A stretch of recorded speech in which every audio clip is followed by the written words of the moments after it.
Hello everyone, my name is Redseven and in this video I'm going to be talking about what happened in the Tarkov world from the beginning of August until now. I must say that I was gone for some 25 days and that's why you haven't seen any updates on the EFT news from my side. The goal of these type of videos is to have all the updates, or as many as possible, into one video so that the information is easy to access and not spread on all possible social media platforms or forums. So let's get straight into business and start with the new CAF Bosses. We have Toolman, which is this guy. Is this guy. I am a bit confused now, I must admit. And then we have Bluecar. Sorry, this is Bluecar. Beautiful names, right? I mean, where the hell does Nikita find those names, dude? Anyways, Bluecar is the CAF boss from the new map called Military Base. He carries the Ash-12 and has a bearded body on the background, or probably more, but we only see this guy. Judging by what we see, Bluecar looks very badass and will probably have kill-ass attitude. He will probably push you and play aggressive, so expect dying a lot of times before you learn how he is, how he plays and how his squad move and learn the patterns. The other boss, Toolman, will be available on Woods and he will be the ambusher type of CAF boss. He will have a small stash on the map, stash that he will try to protect as good as he can. He will fail, of course, we will kick his ass and steal his shit. What I really hope is that reaching the stash will not be very easy. What about after killing him, while searching him, you find a small map with the key spawn somewhere on the map and have to go and find it and come back and claim the goodies. It will be interesting to see this one on the map and hunt him down. I really hope that he will not be placed in an open area so that everyone can see him and snipe him down. I also hope that he will be OP and have a good view distance, not through bushes though. I really miss those times when trying to cross the road from Smuggler's Boat towards dorms. The sniper's cap on the other side of the map at the construction site was able to spot you and destroy you or cripple you. That guy really made you double think your strategy. The game was a lot harder before, in my opinion. We don't know when the Cultists will be added to the game and this way add more immersion and a breath of fresh air to the lore of the game, but this screenshot has been posted not too long time ago on social media with this message: the mystery of the cult grows. The Cultists are a different species, quote unquote, in the Tarkov world, mystic characters bound to their cult and very different than the Scavs and the Scavs raiders. They do not tend to use heavy weaponry nor heavy equipment, although some of their guards probably do, I guess, but they are cunning, very active during nighttime and will definitely add more depth to the story of the game and add more game immersion. Will also increase nighttime gameplay for sure.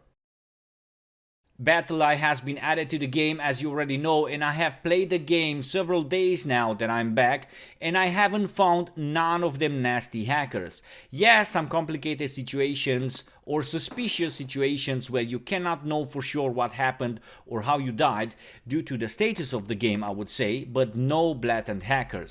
Very happy with this feature. I believe that after the new patch, a lot of new players or already veteran players will come back to the game because of this addition. The game is more secure. Quickly going to show you some more screenshots, a new scope which will be added in the future. With this one you will be able to snipe the scavs on the moon or on Mars. At least this is what it looks to me. Sorry, weapon freaks. A new build for the MP5 which looks very cool. And the picture with one of the hideout facilities. It is the Moonshine Factory, maybe, I don't know, I'm not sure. The other thing that I want to mention is the changes regarding the AVS and the Blackrock. Apparently we will have very basic vests in the future, the Scav vest and this one that they will add in the future very soon I hope, and more advanced ones. Notice here that the AVS has some protection right now, the Blackrock doesn't, but does have space for a Grizzly or to put your helmet in before you go into the raid, and once you're in the raid then equip it because of that nasty armor bug. I saved the info from the small podcast last. Nikita talked about multiple things yesterday. pre-wipe events, development of the game and current status, issues that they are currently having, about the fact that reshade is not directly bannable, but be aware which version you want to install, about the hideout, about secure containers, and more. To summarize the most important info for you guys, Nikita said that there is no certain date for the release of the patch, although the devs are trying to provide a date as soon as they are sure the patch is ready to be deployed. There will be a presentation video for this patch similar to the one we got for Interchange, for example, but he will try not to show us all the new additions. There will also be pre-wipe events, so as soon as we see the start of these ones, then we will know that the wipe is very close. Also, a big podcast on the patch day has been announced. The game will be stopped for several hours, so a podcast is a great idea. They had several issues with the hideout and with grass rendering, frame drops and low performance. Some of these problems were already fixed with some help of the Unity team, some are still on the work. There will be an alcohol distillery, Bitcoin farming, medkits mixing in the hideout. There will be a vegetation revamp in the future, which I am very excited about. I believe that the new Unity has a lot more potential. Steam audio has been sadly postponed for future patches or hotfixes. It's a pity for this feature. It is something very much needed. Some other features will be also delayed, like some of the new extractions on the new map and several stationary weapons. There will be a test version in the future reserved for some players. Very curious how this one is going to play.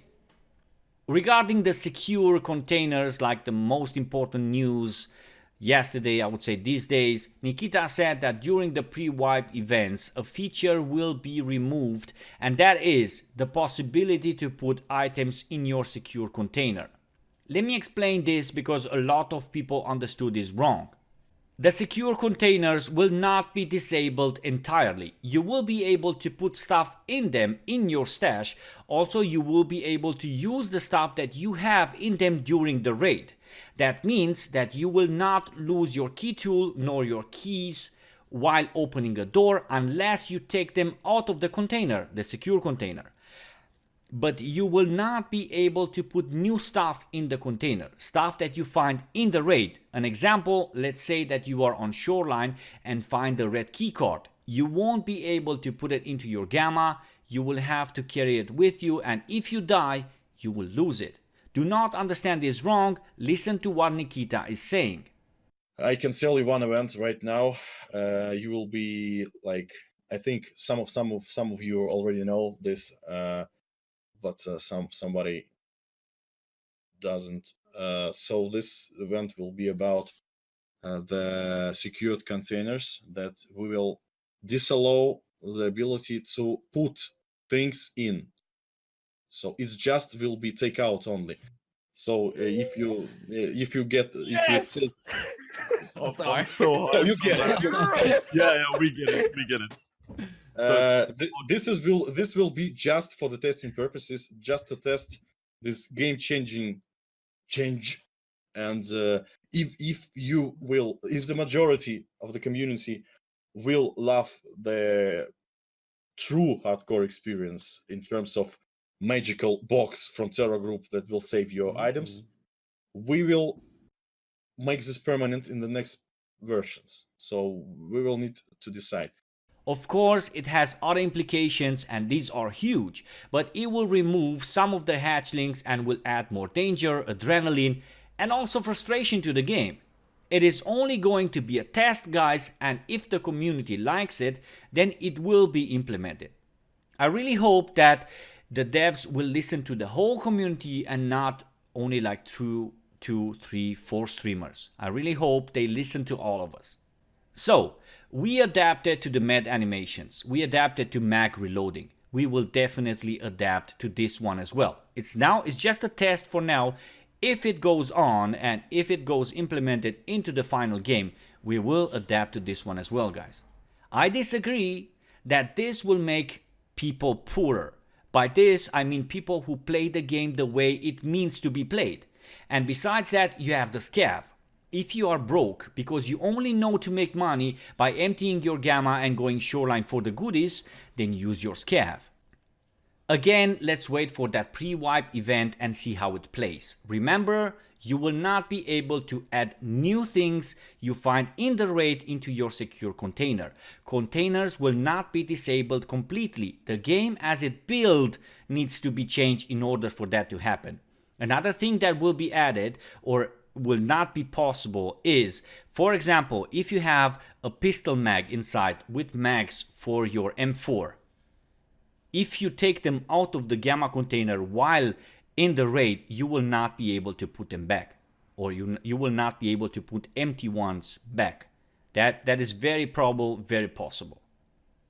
I can talk more about this one, about this feature, about removing this feature in a separate video. So these were the most important things I found since I was gone, and I gladly gathered them and shared them with you. Please like the video if you found it useful, and come and visit me on Twitch. This week is my first week as a full-time streamer and content creator. I will give it a try and see how it goes. All help is appreciated and needed. Take care and see you soon. Remember to keep an eye on real life as well, as it is very important, especially if you're struggling to be someone. Redseven out. Peace.